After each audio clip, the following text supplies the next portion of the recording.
Hello बच्चों, किरण PCS classes में आप लोगों का स्वागत है। तो आज के क्लास में हम लोग देखेंगे कि प्रारूप समिति के बारे में। पिछले क्लास में हम लोग संविधान निर्माण पर देखे थे और आज हम लोग देखेंगे ड्राफ्टिंग कमेटी। कौन सी कमेटी है? ड्राफ्टिंग कमेटी के बारे में देखेंगे प्रारूप समिति पर। तो प्रारूप समिति का गठन जो किया गया वह कब किया गया? तो 29 अगस्त 1947 को 29 अगस्त 1947 को हमारे ड्राफ्टिंग कमेटी का गठन किया गया था। प्रारूप समिति के अध्यक्ष कौन थे? तो प्रारूप समिति के जो अध्यक्ष थे वो थे doctor B R. Ambedkar. B R. Ambedkar, इनको हम आधुनिक मनु भी कहते हैं। बी.आर. अम्बेडकर को क्या कहते हैं? बी.आर. अम्बेडकर को हम आधुनिक मनु कहते हैं, फादर ऑफ इंडियन कॉन्स्टिट्यूशन कहते हैं, यानी भारतीय संविधान के पिता भी कहते हैं।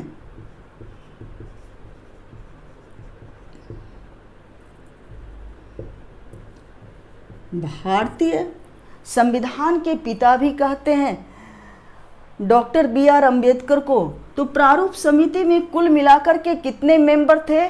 तो कुल सदस्य जो थे प्रारूप समिति में वो कितने थे?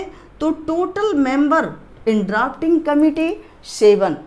कुल सदस्यों की संख्या 7 थी और एक अध्यक्ष और 6 जो है वो अदर मेंबर थे। तो प्रारूप समिति के कौन कौन से सदस्य थे? तो सबसे पहले हम देखेंगे कि प्रारूप समिति के सदस्य जो थे वो थे कृष्णा स्वामी अयंगर। कौन थे? प्रारूप समिति के फर्स्ट मेंबर कृष्णा स्वामी अय्यर थे। Next doctor Gopal Swami Iyengar. कौन थे? डॉक्टर गोपाल स्वामी आयंगर थे। और थे के.एम. मुंशी जी थे। उसके बाद मोहम्मद सादुल्ला थे। 5वें थे बी.एन. मित्र और 6ठे थे डॉक्टर बी. खेतान। तो इससे बहुत सारे क्वेश्चन पूछे जाते हैं। इससे बच्चों बहुत सारे क्वेश्चन पूछे जाते हैं कि प्रारूप समिति जो है उसके कौन से मेंबर जो है, कौन से मेंबर के स्थान पर एन माधवराव को अपॉइंट किया गया और किस मेंबर के स्थान पर टी कृष्णमाचारी को अपॉइंट किया गया। तो आप इन दोनों को याद रखेंगे कि बी.एन. मित्र के स्थान पर टी माधवराव को अपॉइंट किया गया था और डी.पी. खेतान के स्थान पर टी कृष्णमाचारी जी को अपॉइंट किया गया था। संविधान के प्रारूप पर कितने दिनों तक चर्चा की गई? तो 114 दिनों तक संविधान के प्रारूप पर चर्चा की गई। और संविधान के प्रारूप को पारित कब किया गया? तो 26 नवंबर 1949 को पारित किया गया। हमारा संविधान का प्रारूप पारित किया गया। अब हम लोग देखेंगे कि प्रारूप समिति का गठन कब हुआ? तो 29 अगस्त 1947 को। इसके अध्यक्ष कौन थे? इसके अध्यक्ष थे डॉक्टर बी.आर. अम्बेडकर। कुल कितने मेंबर थे? तो कुल 7 मेंबर थे। अध्यक्ष सहित आधुनिक मनु हम किसको कहते हैं? तो डॉक्टर बी.आर. अम्बेडकर को कहते हैं। एक याद रखेंगे कि डॉक्टर बी.आर. अम्बेडकर का जो इलेक्शन हुआ था वह कहाँ से हुआ था? तो पश्चिम बंगाल से यह संविधान सभा के लिए निर्वाचित किए गए थे। यह क्वेश्चन भी पूछा जाता है कि डॉक्टर बी.आर. अम्बेडकर जो है वो कहाँ से इलेक्ट किए गए थे? तो पश्चिम बंगाल से किए गए थे। तो इसमें कितने मेंबर थे? तो अध्यक्ष मिलाकर के 6 मेंबर थे। कृष्णा स्वामी अय्यर जी थे, गोपाल कृष्ण आयंगर थे, उसके बाद के.एम. मुंशी थे, मोहम्मद सादुल्ला थे, बी.एन. मित्र थे और डॉक्टर खेतान थे। इनके स्थान पर किसको अपॉइंट किया गया था? तो एन माधवराव और कृष्णमाचारी जी को किया गया था। अब हम लोग थोड़ा सा ड्राफ्टिंग कमेटी पर चर्चा करते हैं कि कितनी कमेटी मिलकर के भारतीय संविधान को बनाई। तो वैसे तो बहुत सारी कमेटियां थी, लेकिन हम लोग मेन 8 या 9 कमेटी को देखेंगे। 8 या 9 कमेटी को हम लोग देखेंगे जो काफ़ी इम्पोर्टेंट कमेटी है और ये कमेटी प्राय हर एक एग्ज़ाम में पूछा जाता है। तो ये कौन कौन सी कमेटी है? तो एक आपने देखा प्रारूप कमेटी है, दूसरा एक है संघ शक्ति समिति। कौन सी समिति है? तो संघ शक्ति समिति है। दूसरा जो है वह है संघीय संविधान शक्ति है समिति है। और इन दोनों समिति का गठन जो है वह किसने किया है? तो JL नेहरू जी ने किया है। एक संघ शक्ति यूनियन पावर कमेटी और फेडरल कॉन्स्टिट्यूशन कमेटी, इन दोनों कमेटी को किसने बनाया है? एक यूनियन पावर कमेटी को और एक फेडरल कॉन्स्टिट्यूशन कमेटी को किसने बनाया है? तो जवाहरलाल नेहरू ने किया है, बनाया है।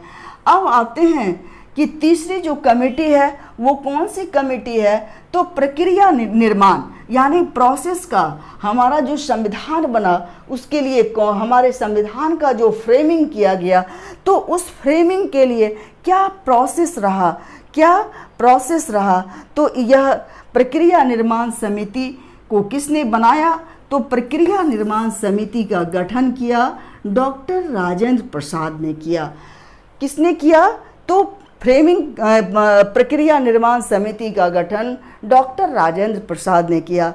एक है, यह कई बार क्वेश्चन पूछा गया है कि स्टीयरिंग कमेटी यानी संचालन समिति। संचालन समिति का क्वेश्चन जो है, तो संचालन समिति को किसने बनाया है? तो इसको भी डॉक्टर राजेंद्र प्रसाद जी ने बनाया है। तदर्थ झंडा समिति को किसने बनाया है? तो इसको भी डॉक्टर राजेंद्र प्रसाद ने बनाया है। तो इसको हम लोग देखें कि ये 6 समिति का निर्माण जवाहरलाल नेहरू, डॉक्टर राजेंद्र प्रसाद ने किया। अब हम देखेंगे कि प्रोविंशियल कॉन्स्टिट्यूशन कमेटी यानी प्रांतीय संविधान समिति, तो प्रांतीय संविधान समिति को किसने बनाया है? सरदार पटेल ने बनाया है। एक है fundamental right committee, fundamental right committee को भी किसने बनाया है? तो सरदार पटेल ने बनाया है। और minority and tribal committee, minority and tribal committee को किसने बनाया है? तो वह उसको भी सरदार पटेल ने बनाया है। तो प्रोविंशियल याद रखेंगे आप लोग कि provincial constitution committee, fundamental right committee और अल्पसंख्यक और जनजातीय समिति। तो प्रांतीय, मूल अधिकार और अल्पसंख्यक तीनों का निर्माण किसने किया है? तो सरदार पटेल ने किया है। तो थोड़ा सा अब हम लोग देखेंगे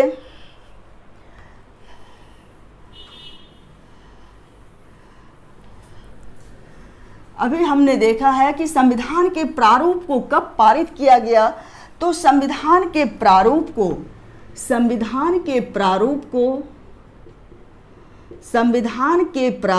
को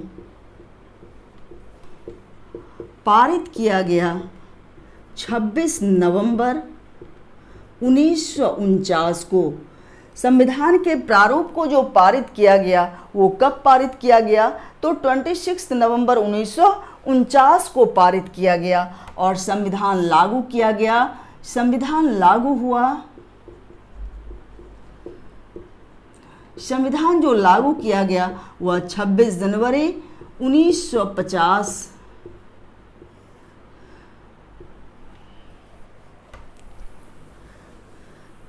अब प्रश्न उठता है कि 26 जनवरी का दिन क्यों चुना गया संविधान को लागू करने के लिए? 26 जनवरी का दिन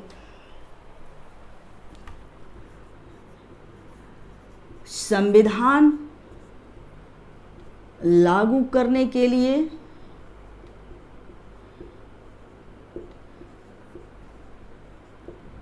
या गणतंत्र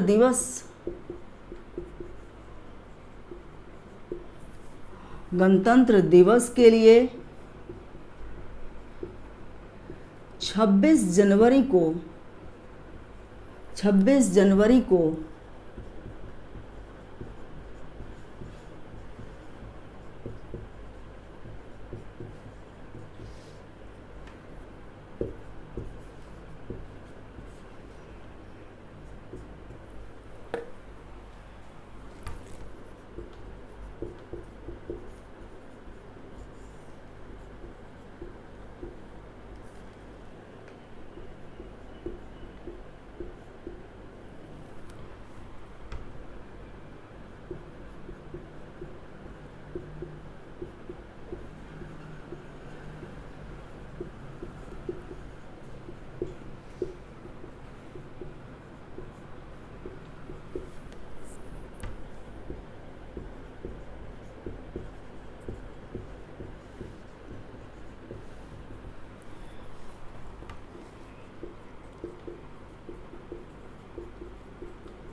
अब है कि संविधान के प्रारूप को हमने कब पारित किया, तो 26 नवंबर 1949 को पारित किया संविधान के प्रारूप को, और लागू कब किया, तो 26 जनवरी 1950 को लागू किया। संविधान को लागू करने के लिए और गणतंत्र दिवस जिसको हम रिपब्लिक डे कहते हैं उसके लिए क्यों चुना गया 26 जनवरी का दिन, तो क्यों चुना गया 26 जनवरी का दिन, इसीलिए चुना गया क्योंकि 1930 से ही आपको याद होगा, आपने मॉडर्न इंडिया में देखा होगा कि लाहौर सेशन में दिसंबर 1929 को लाहौर सेशन में की अध्यक्षता कौन कर रहे थे, तो जवाहरलाल नेहरू जी कर रहे थे। और जवाहरलाल नेहरू ने क्या किया था, तो उसी में पूर्ण स्वाधीनता का प्रस्ताव पारित किया था, और पूर्ण स्वाधीनता के प्रस्ताव को पारित करने के बाद उसी समय से हमारे देश में 26 जनवरी का दिन जो है वह किस दिवस के रूप में मनाया जाने लगा, तो स्वाधीनता दिवस के रूप में मनाया जाने लगा। इसीलिए हमारा संविधान जो है वह कब लागू किया गया, तो 26 जनवरी 1950 को लागू किया गया। और हम लोग सेलिब्रेट जो करते हैं रिपब्लिक डे को, वह किस तिथि को करते हैं, तो वह 26 जनवरी को करते हैं। किस तिथि को करते हैं, 26 जनवरी को करते हैं। अब हम लोग आते हैं कि वर्तमान में संविधान में थोड़ा सा इसको हम लोग देख लेते हैं, पूर्व का संविधान देख लेते हैं और वर्तमान में देख लेते हैं कि हमारा संविधान जो है यानी 26 जनवरी 1950 से जब लागू हुआ तो उस समय हमारे संविधान में कितने आर्टिकल थे, कितने आर्टिकल या अनुच्छेद थे हमारे संविधान में।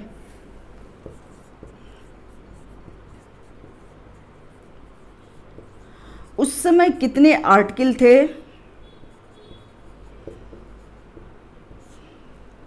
उसमें 395 आर्टिकल थे। और वर्तमान में कितने आर्टिकल हैं, वर्तमान में हमारे संविधान में 450 आर्टिकल हैं, 450 आर्टिकल हैं हमारे संविधान में। और जिस समय हमारा संविधान बन करके रेडी हुआ था उस समय कितने आर्टिकल थे, तो उस समय 395 आर्टिकल थे। कुल संविधान में कितने भाग हैं, तो कुल संविधान में उस समय कितने भाग थे, तो 22 भाग में पूरा हमारा संविधान जो है 395 आर्टिकल जो है वह कितने पार्ट में डिवाइड किया गया था, तो 22 पार्ट में किया गया था। और अभी कितने पार्ट में है, तो 25 पार्ट में है। उसके बाद हम देखेंगे कि उस समय कितनी अनुसूचियां थी, कितने शेड्यूल थे, कितनी अनुसूचियां,